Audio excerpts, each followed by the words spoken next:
If you have been spending hours in the gym every week, performing exercises that feel productive,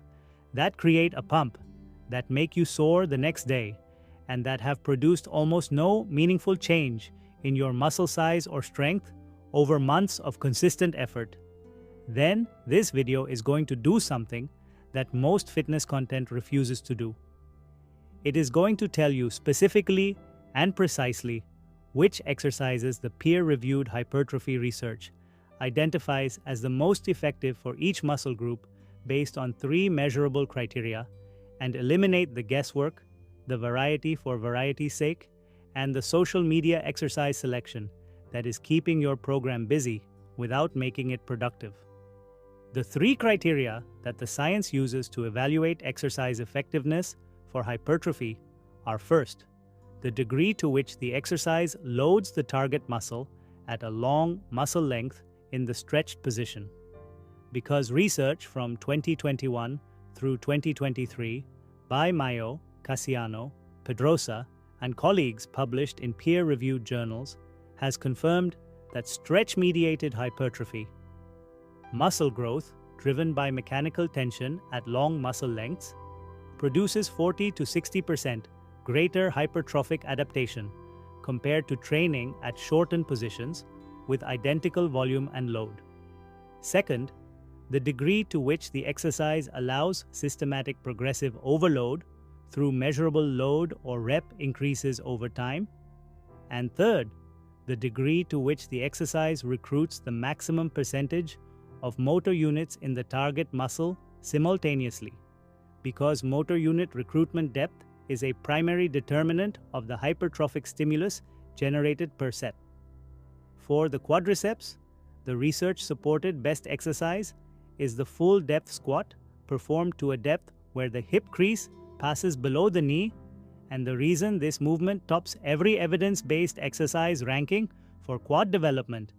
is that at full depth, the rectus femoris and vastus lateralis are under maximum mechanical tension in a fully lengthened position simultaneously with glute and hamstring loading, creating a multi-muscle stretch-mediated stimulus that no other lower body exercise can match in terms of total hypertrophic return per set.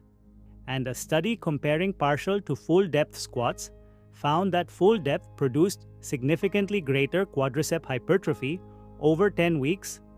even though partial squats allowed substantially heavier loading, directly confirming that depth,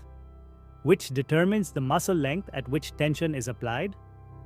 matters more than absolute load for quad hypertrophy. For the hamstrings, the Romanian deadlift and the Nordic hamstring curl share the evidence-based top ranking because both load the hamstring maximally in a lengthened position. The Romanian deadlift through a hip hinge that stretches the hamstring from the hip while the knee is extended, and the Nordic curl through a knee flexion resistance that loads the hamstring eccentrically at its longest length.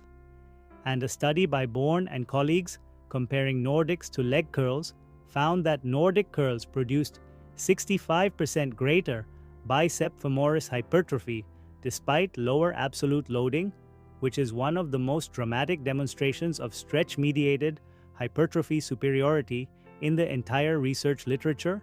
and which makes the Nordic curl and Romanian deadlift non-negotiable inclusions in any program that takes hamstring development seriously. For the chest, the inclined dumbbell press performed at 30 to 45 degrees with dumbbells rather than a barbell is the research-supported optimal choice because the dumbbell variation allows the arms to travel below the level of the chest at the bottom of the movement, achieving a degree of pectoral stretch that the barbell version cannot match because the bar contacts the chest before full stretch is achieved. And this additional stretch at the bottom, combined with the horizontal adduction component that occurs as the dumbbells are pressed together at the top, means the inclined dumbbell press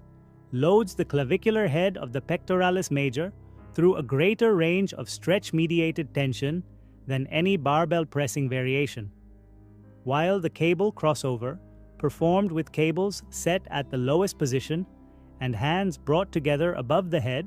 provides the complementary full-range horizontal adduction under continuous tension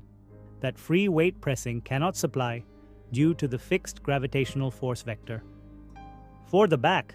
the research consistently identifies the pull-up or weighted pull-up as the superior lat development exercise compared to the lat pull-down, because the pull-up requires the latissimus dorsi to control the full body weight through a complete range of motion that includes a maximally stretched position at the bottom with the shoulder fully elevated and the lat lengthened. And this overhead stretched position under load is the precise condition that stretch-mediated hypertrophy research identifies as most productive for lat growth, while the pendlay row, a barbell row performed from a dead stop on the floor with a horizontal torso, is the research-supported optimal choice for mid-back thickness because the dead stop eliminates momentum and forces the mid-trapezius and rhomboids to generate force from a fully stretched position at the start of each rep. For the shoulders, the cable lateral raise performed with the cable at the lowest setting is superior to the dumbbell lateral raise for lateral deltoid development, because the cable maintains meaningful tension on the lateral deltoid at the bottom of the movement, where the muscle is in its most lengthened position, while the dumbbell provides almost no tension at the bottom, because the weight hangs directly below the shoulder, creating minimal torque at the joint. And this difference in tension at long muscle lengths is precisely the variable that the stretch-mediated hypertrophy research identifies as the most powerful driver of muscle growth,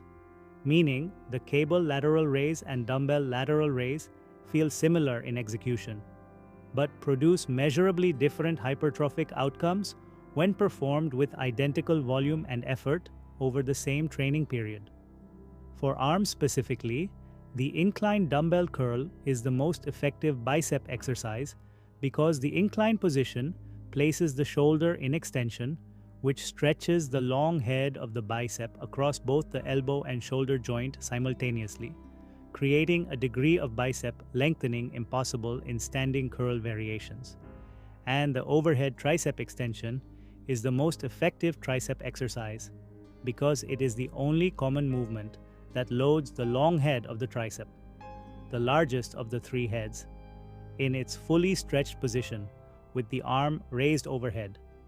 And the complete evidence-based exercise selection framework built from these principles contains fewer exercises than most people's programs,